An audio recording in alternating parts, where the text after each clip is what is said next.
hello everyone, and welcome to my channel in this Encounters with Beautiful and Inspiring Minds. Please like and subscribe so that you too can become part of this process of getting closer and closer to the truth, mostly during times like this. Also, if you have something to say and want to share your message, please contact me and let's talk. Let's talk about what really matters. And today my guest is Maria Eksteen. Hi, Maria, and welcome to the show. Hi, thank you so much for having me. It's a pleasure to be here. So Maria is from Portugal, and she's a teacher of English and German. She has a post-graduation in coaching and leadership. She's also an NLP master practitioner. Welcome to the club. And a quantum healing practitioner. And she's also a certified public speaker. And in 2020, she founded together with her husband what they call the Humane Quest. And their mission is to empower a more humane generation of new leaders to make this positive impact in the world, addressing mainly to the millennials. Yes, you heard that right, the millennials. And this is very interesting, Maria. I see it looks like many babies have been born in 2020 during this lockdown, and my interview channel actually started then as well. So how did it all start for you? I'm curious. Very good.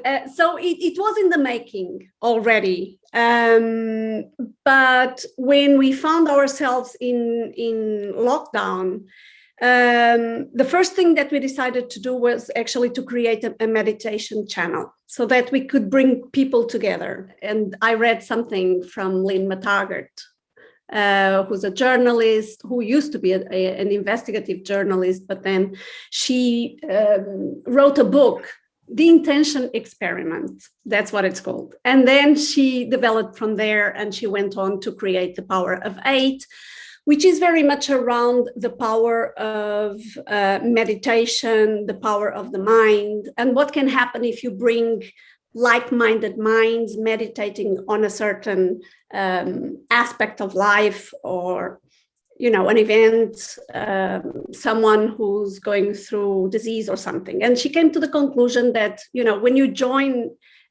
get together more than X amount of minds, number 8 seems to be the key best number.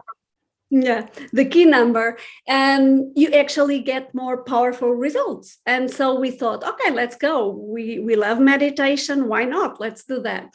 And then we took it from there. We were both going through our personal growth journeys, coaching journeys, and it all started there. And we started, looking at, what exactly do we want to do? Who exactly do we want to work with if it did come to that? And we didn't even actually, to be very honest, start with the Humane Quest. We started with a different name, which was more related to what we, at that point, thought we wanted to do. So we called it the Brainy Academy, and it was mostly about leadership. But corporate leadership, but then with the evolution that we had between 2020, the beginning of the lockdown, and 2021 at one point, and the fact that along the way, we actually changed the people that we were going to focus on, and we changed the focus of our coaching to a certain extent. It went from corporate leadership to personal leadership. We decided this name doesn't add up. We need something else. Uh-huh. And when we start thinking of the kind of mission that we're on, then we decided to go with the Humane Quest, which definitely describes it very, very well. So please define for us, for me and my viewers, what's humane and what's the quest for you? Well, it started with my quest, right? Mm. Which to a certain extent, it wasn't mine, but the universe, works in mysterious ways. So what actually pushed me to start my own personal journey, although I was already working on myself for a while, because I had gone through a traumatic divorce at the age of 34. And that situation very much shattered the world for me. Everything that I believed in, everything that I thought I was, came to a halt. And so I found myself thinking, okay, where do I go from here? You know, how do I build myself up? So, and I was working on myself already. You know, I tried, well, I started with the traditional NLP. Psychiatric. Well, no, actually, initially I started with going to a psychiatrist. That was my start. Then that didn't work. So I just, you know, moved myself away from my environment. So I left Portugal. I went to Northern Ireland for a year. And then there was the possibility of going to South Africa to teach Portuguese as a foreign language. And that's what I did. I went to South Africa. That's exactly where I met my husband, who is South African. And then, so there, I started doing some hypnotherapy. And then at one point, I come back to Portugal for family reasons. I came back to Portugal, and as I was teaching in 2011, I come across one of these group of pupils that I could see so much potential, but because I could also see that they were emotionally imbalanced, I didn't really know how to help them. I wanted to help them. I didn't know how to help them, because I knew that if I could somehow help them with those, you know, emotions, at the surface, I would then help them be so much more. And to but what was your quest in this story you're telling me now? Your yes. My quest here, own path. It's because there is a parallel. You know, I started building myself up slowly. Then there's this situation where I feel I have to go look for tools that I don't have. And that's when my quest actually starts, because as I start doing, and I started with NLP, as I start going through the process, I find myself actually finding tools for myself rather than anybody else. For sure. So yeah, you see, so it's a fact that I was in fact looking for tools to help others, but I understood that I had to first and foremost find tools for myself. Because I was also, yes, I was also looking at this at your past now from where you stand today. What was the quest for? What were you searching for, actually? Well, the quest was for me to find myself, right? So if I came to a point that everything I believed in, either outside myself or in myself, I couldn't identify with that anymore, I had to find myself, and I had to build the environment around me as well, as well. So the quest was for me to find, well, since this has come to this and it crumbled, okay, if we're going to build something, let's build it in a way that it looks definitely like the person that I really am. So the quest was that, the quest for my essence, the quest for my authenticity, the quest for getting to know Maria. In a way, who am I in this and through this? Is that it? Absolutely, yes. Yeah. It started with that. Who am I? Then it evolved to when I started getting to where I wanted to be, and I started using the coaching tools to help other people, my students, and not only. Then it went from just who am I to why am I here? And then as things evolved, it also came to the fact that I started to look at humanity, at human beings with a different set of eyes. And so it was also what makes us human. Mm-hmm. And when I managed to answer those three questions, not necessarily in that order, then that's when like all the pieces of the puzzle came together. I see. And why is it that you call it humane and not human? Because you can be human and not necessarily the most humane human being. And there's also, in my opinion, this misconception that humanity is lost and that, you know, human beings are deplorable. And for me, that is so far from the truth, from what humanity is really like and human beings can actually be. I think there's a whole lot of lost potential out there, not because we want to lose the potential, but because our experiences in life so very often actually end up contributing for that.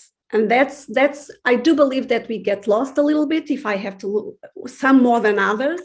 But if I have to look at myself, I did feel I was lost, right? But I managed to reconnect. So yeah, that was my question actually, because you see, we want to make it nice and smooth for everybody else, which is okay. But you see, without this experience that you had in the past, maybe you would not have gone here. Maybe you would have. We don't know, but something happened through that experience. And I want to know, what do you think shifted? What was that in you that helped you get through this at that point in time? The tools, yeah, the tools help, but there's something else in there. What is it for you? You know, there's a lot of things. There's quite a few things that had to come together for me to be able to reconnect. So yes, it all started with my personal growth journey and with the coaching tools.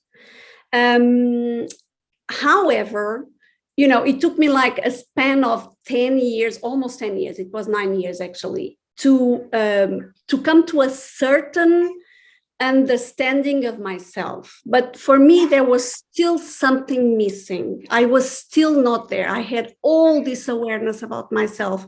I knew all these previously blind spots.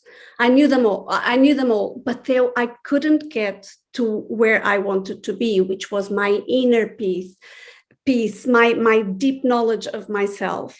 And then there was another tool that I could add to my toolkit. And as I shared with you, quantum healing is such a tool. And it was through one of the processes that I went through that I reconnected to my essence. And then after that, slowly but steadily, it's as if, you know, I've had this insight this week, actually. It's as if the universe was giving me one insight at a time, so to speak, so that it wouldn't be too overwhelming, and so that I could transition smoothly, and that I would be able to actually get to the core of where I wanted to be. So if I may share what I found out in that process, initially it was accepting that there was a fire inside of me that was dying to come out. Yeah, you told me so it was so one of the things that I got from those, one of the messages that I got from that process, almost at the beginning, was, you are strong. You are a lot stronger than you think. That was one of the key messages right in that exercise that I went through. Then the next thing was actually to connect to what I now believe is a version of me who was very ladylike, was very sensitive. You know, it's what I think is very much my higher self.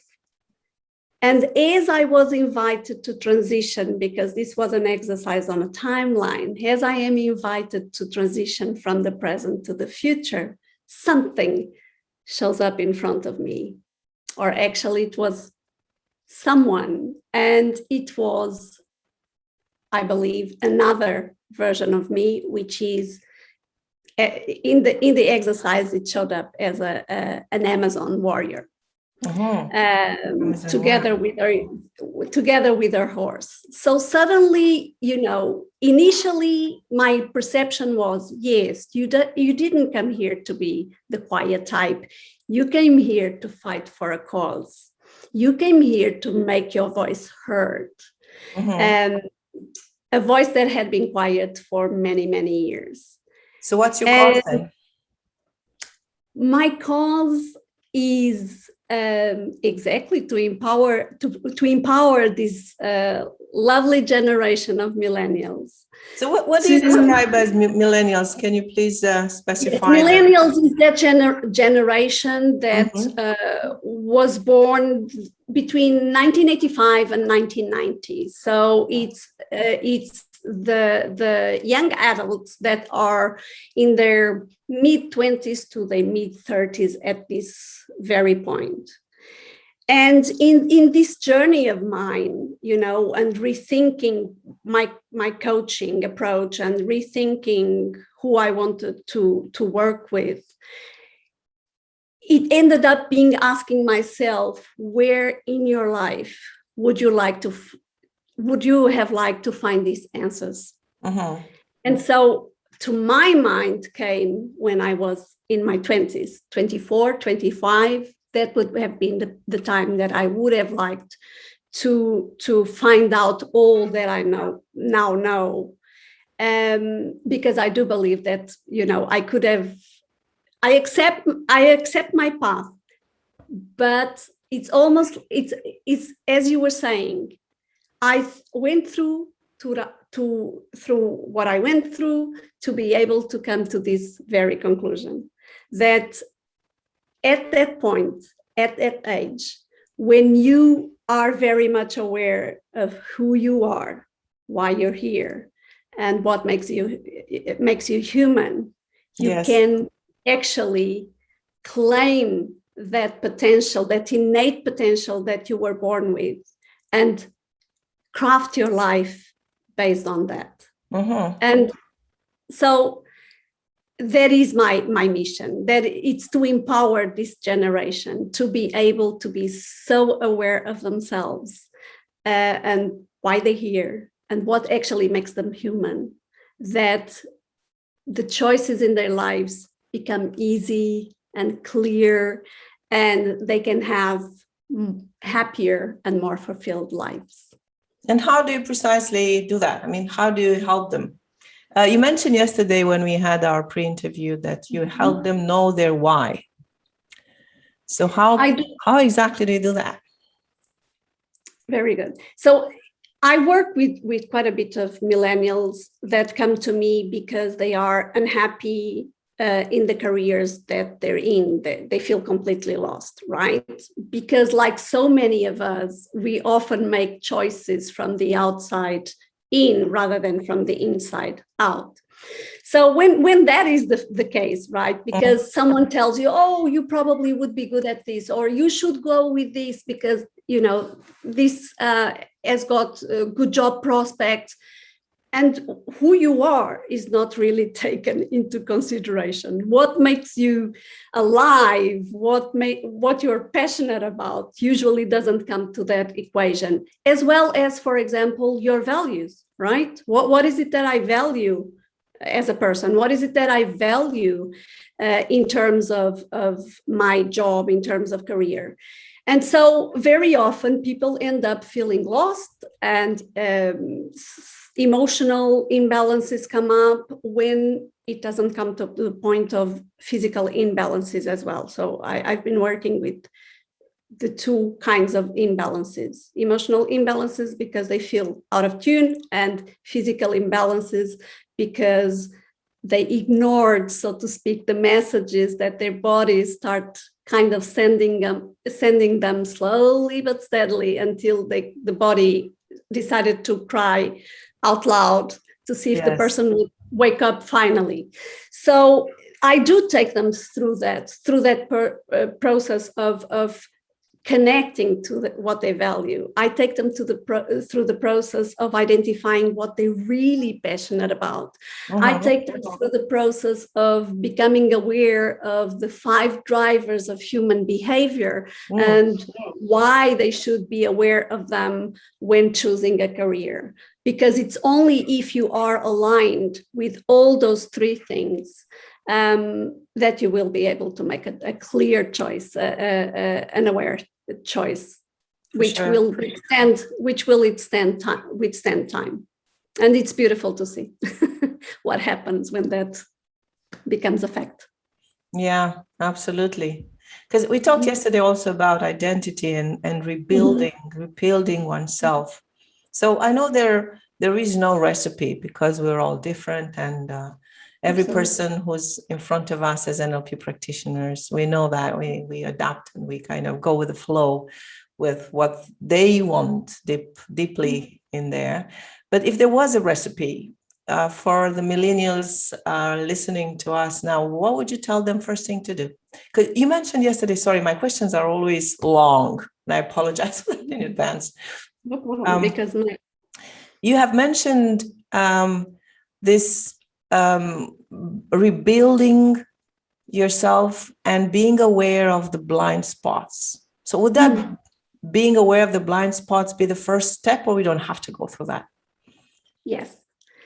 For example, it's very beautiful to see when I take people through the process of becoming aware of what their values are for career, for example. Let's go with that. Yes.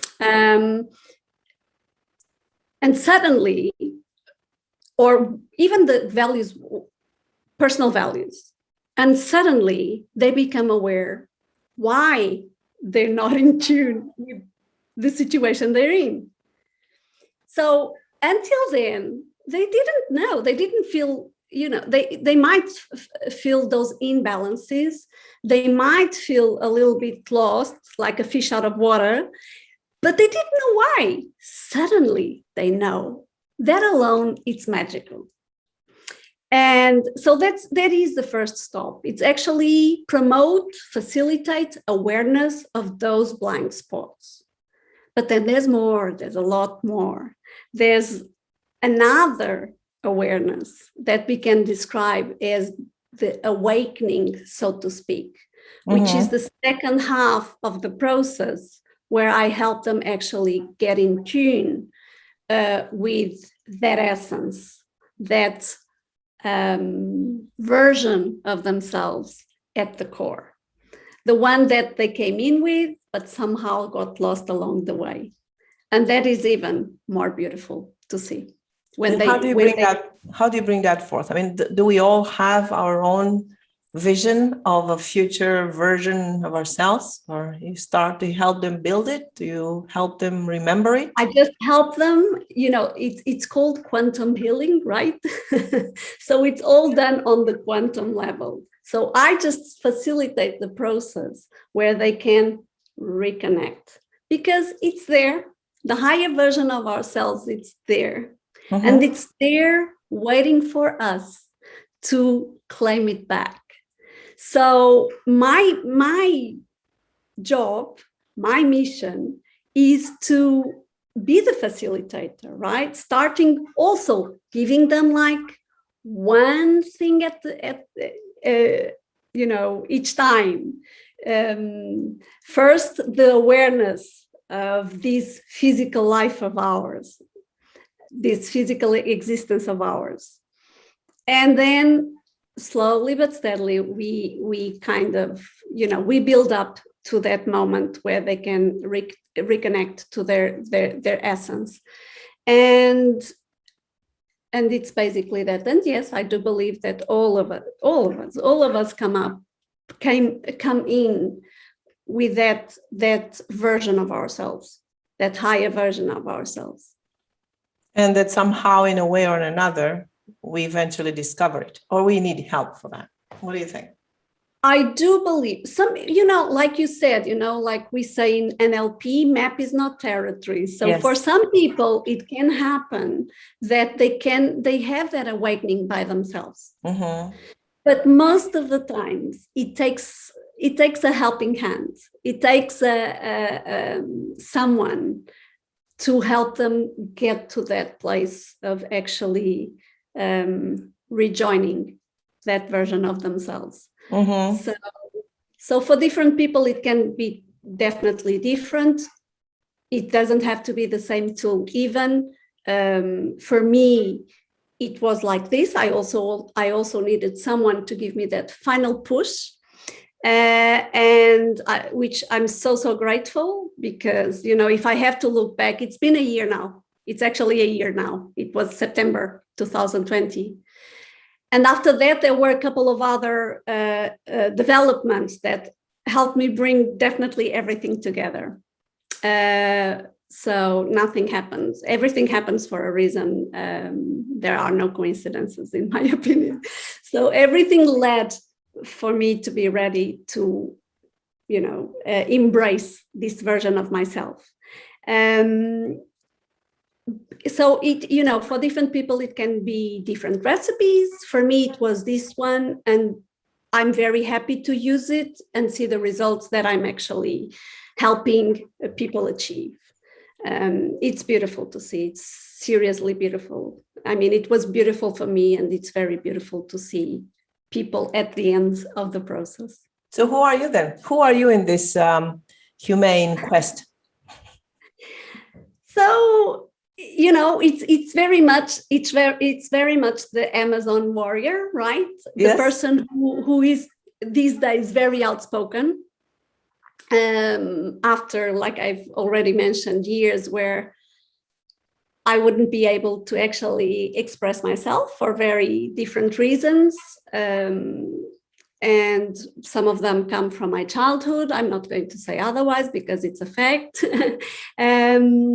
Others came from even formal education at school, and so on and so forth. So it was a build-up as well, right? And so these days I'm very outspoken. Whatever I have to say, I will say. I don't feel that I have to wear a mask and be what other people think it's acceptable of me. Let's mention that this is a metaphor, right? So we're not being misunderstood here. So that's definite. My mind wasn't even going there. No. It's like, yeah. Very good. No, yeah. Sorry, that was just a joke. Yeah, I know it was. So yeah, but so I don't feel, you know, that is necessary, and I'm ready to accept the consequences, because usually there are consequences when you decide to say the truth. Yeah, and to own your identity. Yes, you know. Yes, but how do you know? See, this is very sorry, to be who you are, rather than what people might think it's acceptable, or what they want you to be, or who they want you to be. So yeah, let's discuss a little bit about that, because, you know, identity. What's your identity? Who are you for real inside? I mean, some people misinterpret this as saying bluntly all the criticism that they have in their mind about somebody else. What is it to you, your own identity? Who are you for real? Your authentic self is what for you? So on the one hand, it's someone that feels totally aligned. Okay, so aligned, completely aligned. Mm-hmm. And that was one of the insights that I had today. It's when your intuition, your heart, and this other realm up here, that higher version of myself, are aligned. And you can feel it. How? Because I can feel it. It's like as if the energy is going up and down in a very straight line. It's flowing. So it's some sort of kinesthetic. Yeah, I do have that kinesthetic. I do have that kinesthetic feel when I'm aligned, when I'm being myself. It's coming from a place that you accept that you are going to say is your truth. You're not saying something out of fear. You don't feel coerced to say it. You're saying it because that is your truth. You don't want to please others. No. Yeah. I'm not necessarily the person that it will say anything that comes to my mind. I do believe in an ecological existence, which is, something has to be good for me and for those that are around me. However, I feel these days the need, and I'm compelled to own my truth and speak my mind when I feel that either something, for example, a value of mine is being crushed, or when something that I believe in, like something that I see as not being beneficial to humanity as a whole, is also not being respected. Because I'm a huge defender of humanity. I really am. So this is your warrior part. How about the sensitive? This is my warrior part. Exactly. This is my warrior part. And then there's a very sensitive part of me, which I only found out also recently through, again, a synchronicity of situations. The universe decided to put in front of me a documentary. And as I was watching the documentary, which was about highly sensitive people, I think my eyes almost popped out because I was going, oh my God, this is me through and through. So that was the last piece of the puzzle that was missing.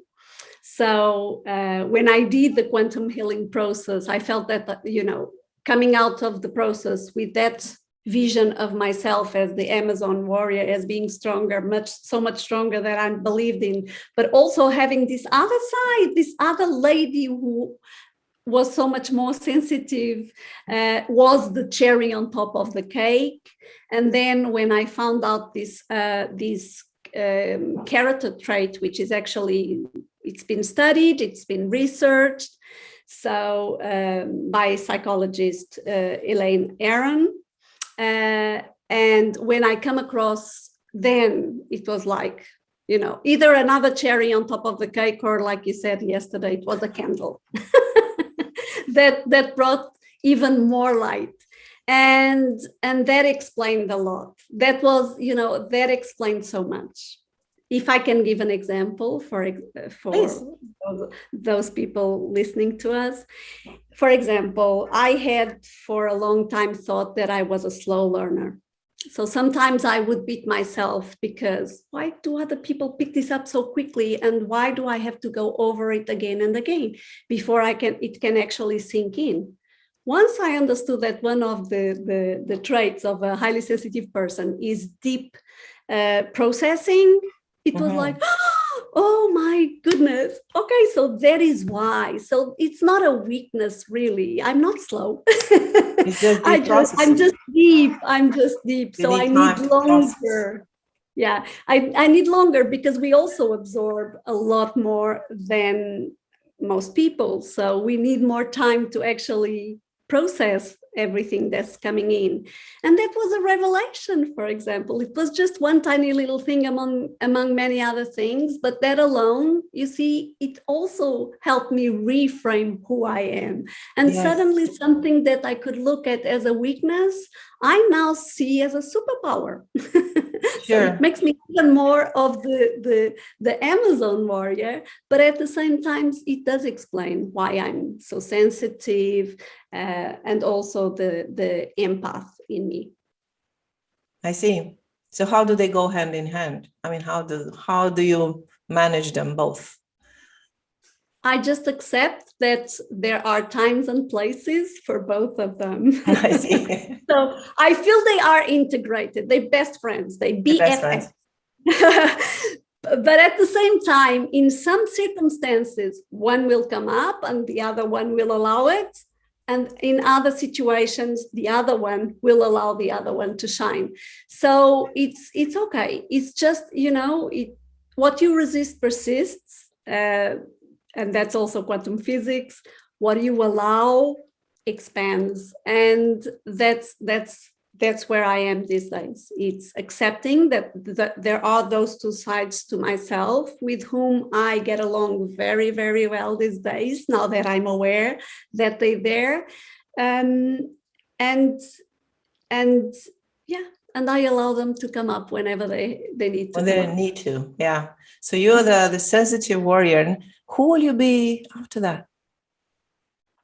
What's the next version of you? Yeah. What's coming up next? The universe will let me know.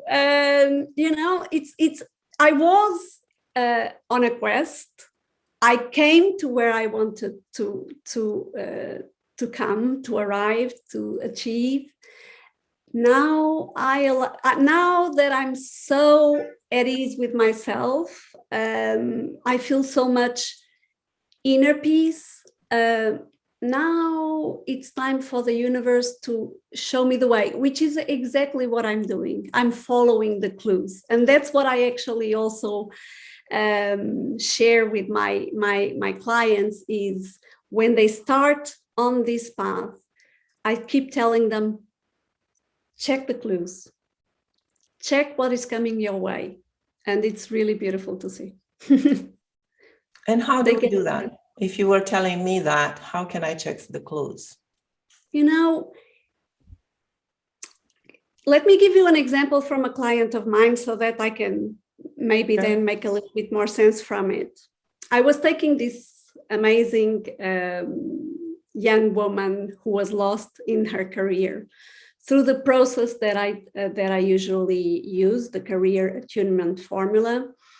And we got to a version of the career that she was passionate about that brought together yoga and surfing, two passions of hers.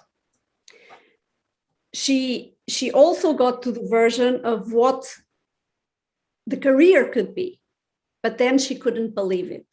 So then I had to help her with that, facilitate the process where the limiting belief could give way to an empowering belief. Once that happened, pay attention to the sequence of events. She went for an interview with Billabong, which is a company, as most people who are connected to surfing knows, it's probably the biggest company in the world related to surfing.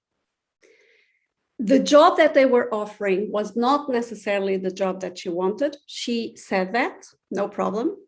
And they said, okay, we can see how your CV is probably for other positions. So we're going to have a look and then we'll let you know.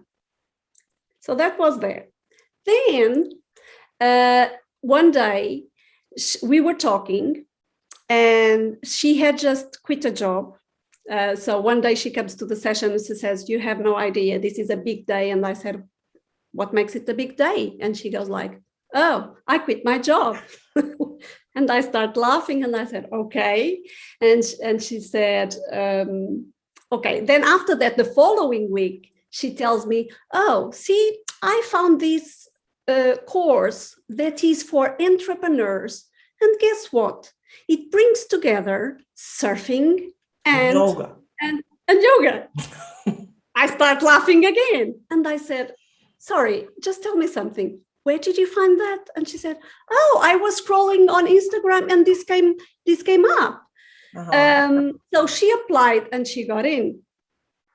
When that course was over, which was an intensive of 3 weeks, she got a call from Billabong. They had a job for her. Exactly where she wanted to be.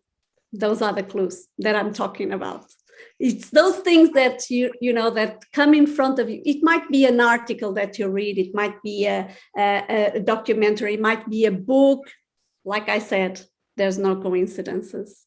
Everything happens for a reason. And why do you think that happens? Why do you think that happens? I mean, in this process, this is a question that I've been asking, and I think I have some sort of answer, but I'm curious what you think of it. Mm-hmm. In this process of redefining ourselves or rediscovering ourselves, is there anything really changing, or is just a change of perception? It's just reframing ourselves, as you say, or is both? Very interesting. For me, it's both. Mm-hmm. Yeah. There's that change in mindset as we know it, Yes. right? The impossible that becomes possible Mm-hmm. to start with. Yes. And once you allow that, once you're open to that, then, and once you leave behind that version of you, which is not necessarily aligned with who you really are, and that so very often acts out of fear rather than passion, rather than enthusiasm.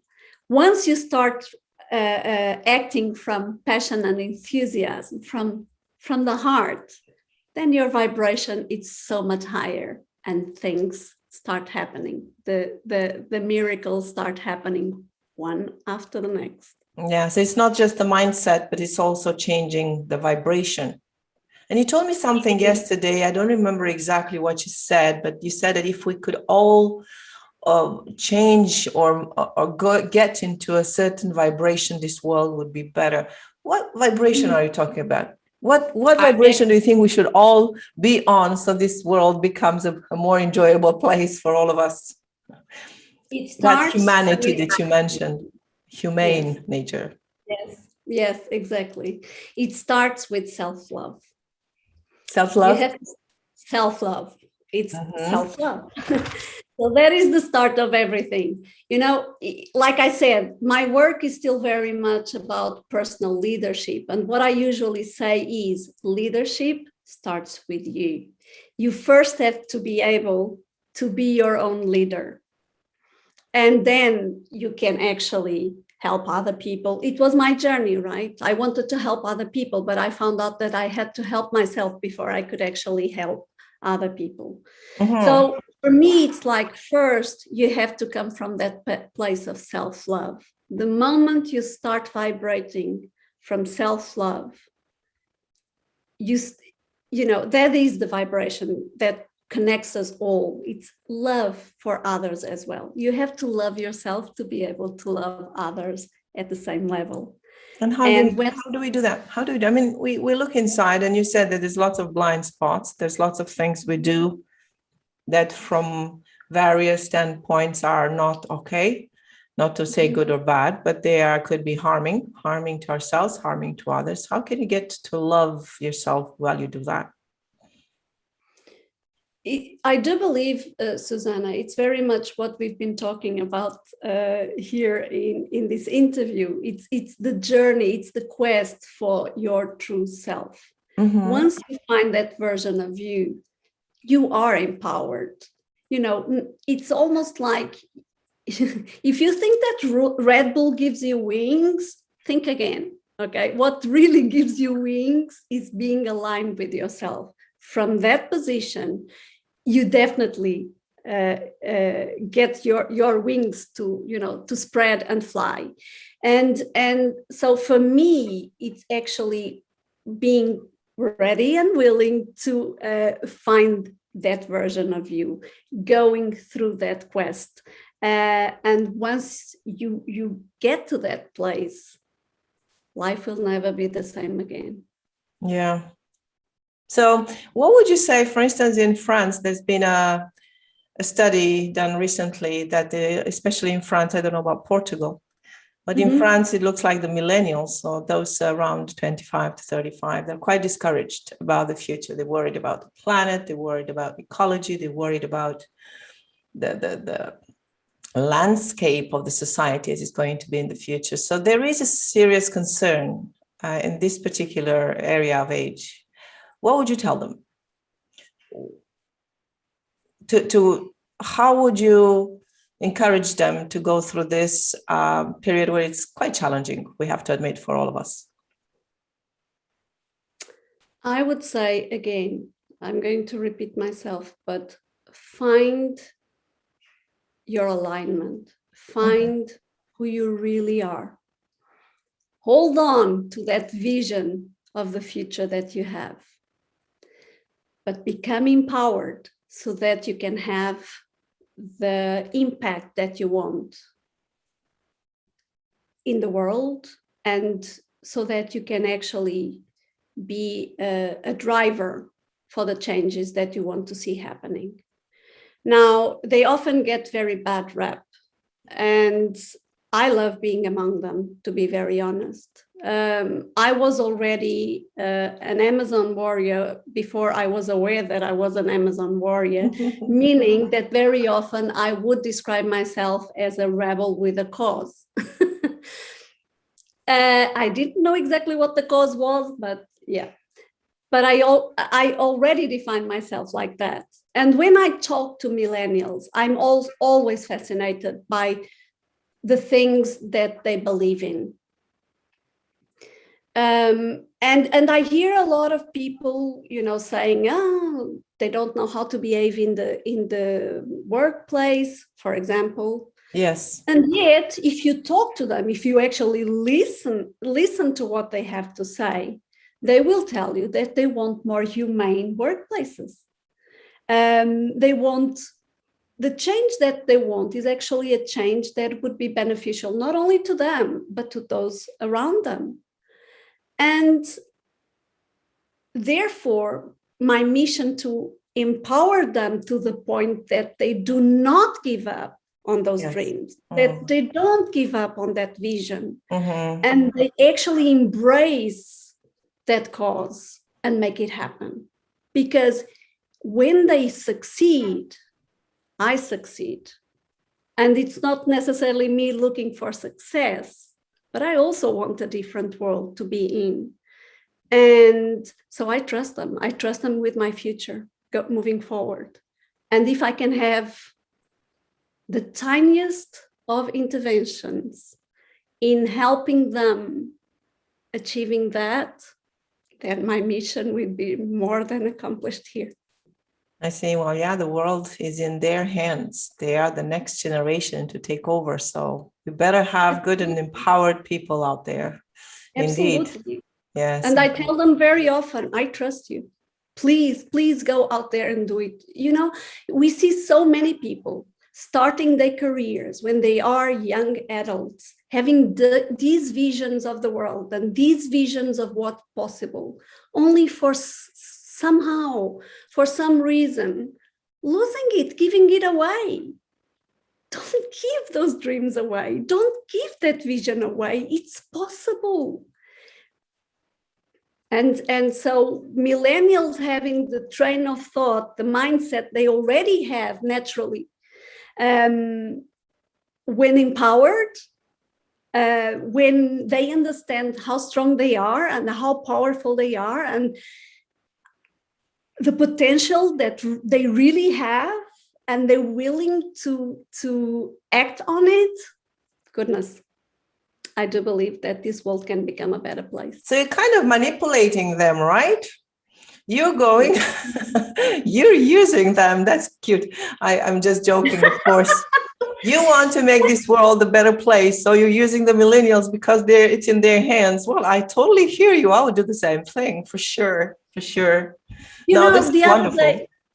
The other day I was working with this other young millennial who's also going through the process of the career tuning formula, looking for a career that she's passionate about. And one of the questions I asked her was, how do you want to impact the world?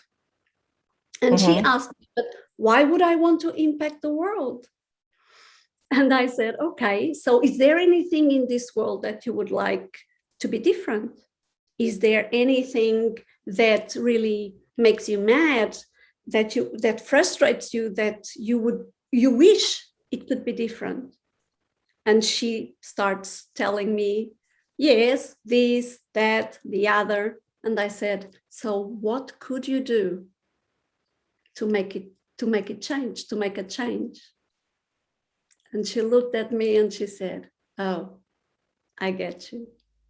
So it's really, I don't force anything, but it's facilitating the insight, is facilitating that they understand that they want and call to themselves that responsibility, because we're not victims, we're creators. We're creators, exactly. Wonderful. So what would be, in a few words, your message?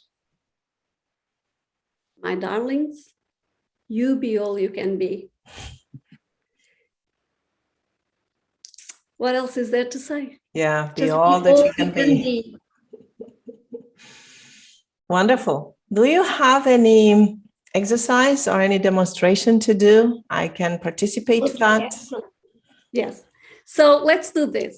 This is one of the exercises that I often take my clients through. It doesn't matter what your goal might be, the desired outcome that you're looking for, in what area of your life it might be. I just would like you to think right now, in the present, what animal are you with that goal without having been accomplished? What animal are you?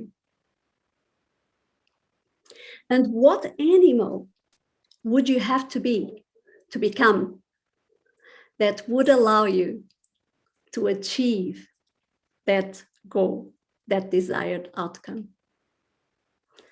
When you think of the animal that you are now, why are you that animal?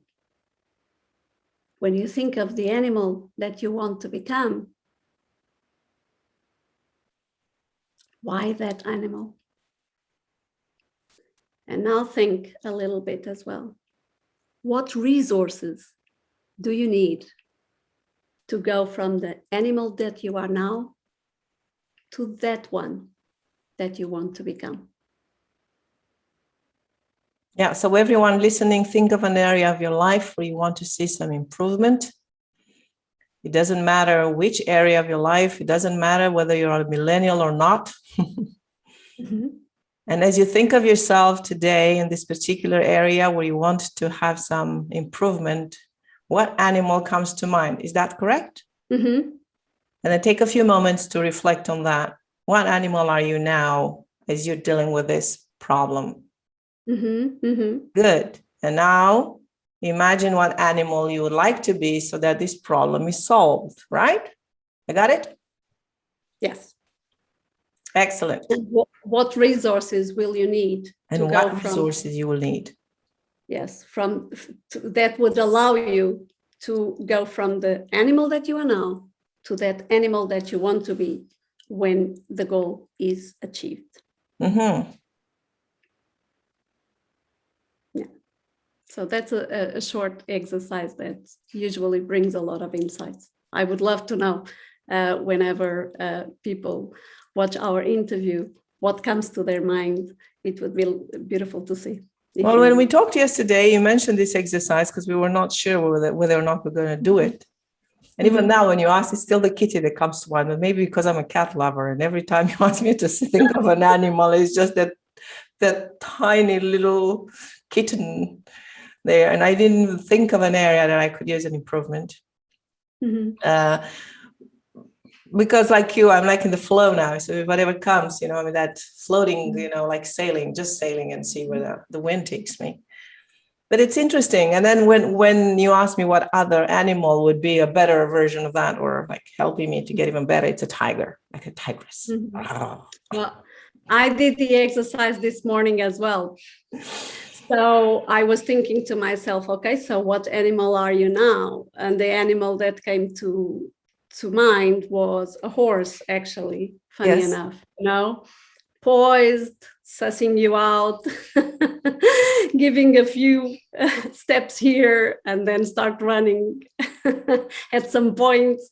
And then what animal do you want to be? And the funny thing was, immediately I thought, I want to become a unicorn. Unicorn. Oh, I love that. So they are real. They are real. I always suspected. They are powerful. They are magic. So that was. And what were the resources then? The resources. Pass from a horse to a unicorn. Funny enough, I think it's something that I've already said, which is allowing the horse to become the unicorn. That's all it takes. It's allowing. So cool. So let's just, as a last question, because now I'm interested. How do we allow? Now, because you see, you talk about leaders, and this is a question I had earlier in my mind, and now it's a good opportunity to ask it. Good. Because leadership is to master yourself and to assume who you are and to build yourself. And how does that go hand in hand with allowing and letting go? Because this is a beautiful aspect that many leaders, unfortunately, today don't know how to do. And when we let go and when we allow ourselves to be taken and carried, who does that? Is that your superior self? How do you explain this process? And how do they go hand in hand? It's actually interesting, because if you think of it, a lot of leaders are the way they are, wanting to be controlling, because it's in that control that they think that lies their power. But in my opinion, your power doesn't come from controlling anything. If I have to think of my life, what exactly can I control that I can say that I really control? And at the same time, the question is, why would I want to control it? Because it makes me feel safe, because it makes me feel important. What if the magic is in allowing things to evolve? So you see, so that would be my power, because maybe, well, there you go. Maybe I'm already giving a step towards my unicorn self, which is thinking that the universe is actually wants the best for us. And therefore, it will guide you in the best direction if only you follow the clues, if only you allow that what you're meant to do and what you're meant to be might be different from that idea that you have, that is you or who you're supposed to be. So that is where the power lies, in allowing yourself to be who you are. Nothing, not forcing anything, and go with the flow, follow the clues.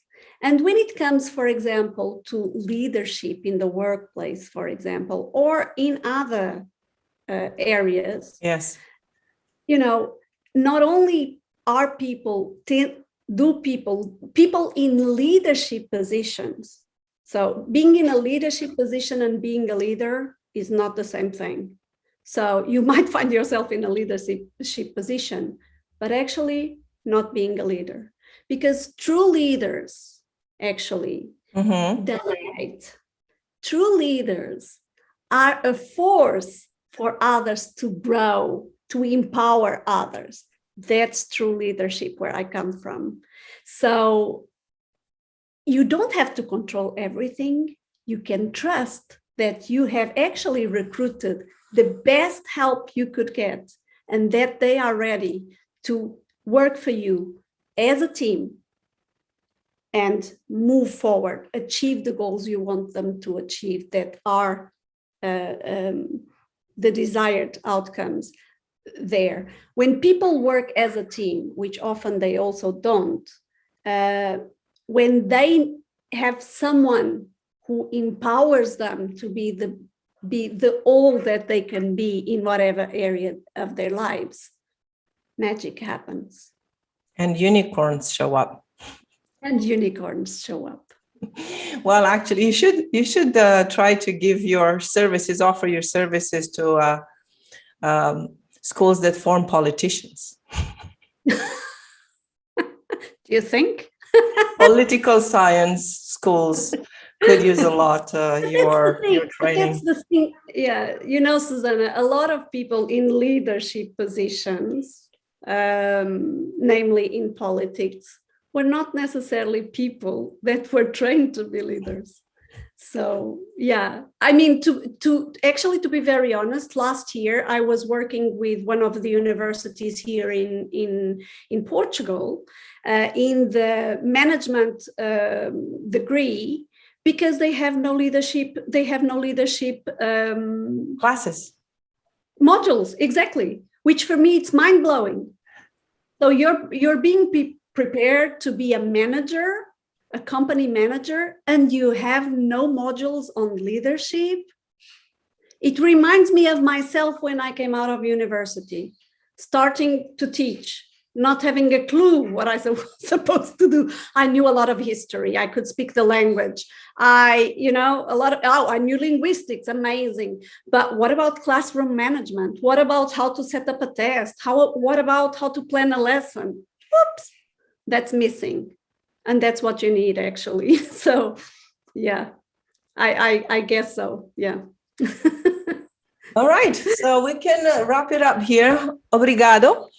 Obrigada. Nada. Obrigada. Obrigada. Well, this is my Portuguese in action. Okay, don't ask for more because I don't know much more, but that was it for now. We all start somewhere. Exactly, I started already. Every master was once a beginner. Thank you so much, Maria. That was inspiring. And I hope that the people watching us are inspired as well. And if they need to contact you, I will list under the video here the link to your website. Do you do also sessions in English? Yes. Absolutely. I assume in German as well. Not so much, but because I've been concentrating very much in English. So I studied in Northern Ireland for 2 years, and then I went to South Africa, and I was there for 4.5 years. So my training, my line of work has all been very much focused on English and Portuguese. And those are the two languages that I work with in terms of coaching. I would also like to send you a link if someone is interested to talk to me and come for a discovery session and just, experience what I do, or talk to me, it doesn't matter. It'll be my pleasure. So I'll be giving you the link that people can also access. Click if they want to just get in touch and either talk to me or experience the magic of quantum healing. Super duper. Thank you so much, Maria. And to all of you watching, thank you so much for watching. And please like and share and subscribe. And of course, if you have something to say, want to have a conversation here with me and spread your message and even clarify. Sometimes these conversations are helping us clarify our minds about what we want to do and what message we have to deliver, and introduce yourself to the world. Well, contact me and let's talk. And I'll see you all very soon.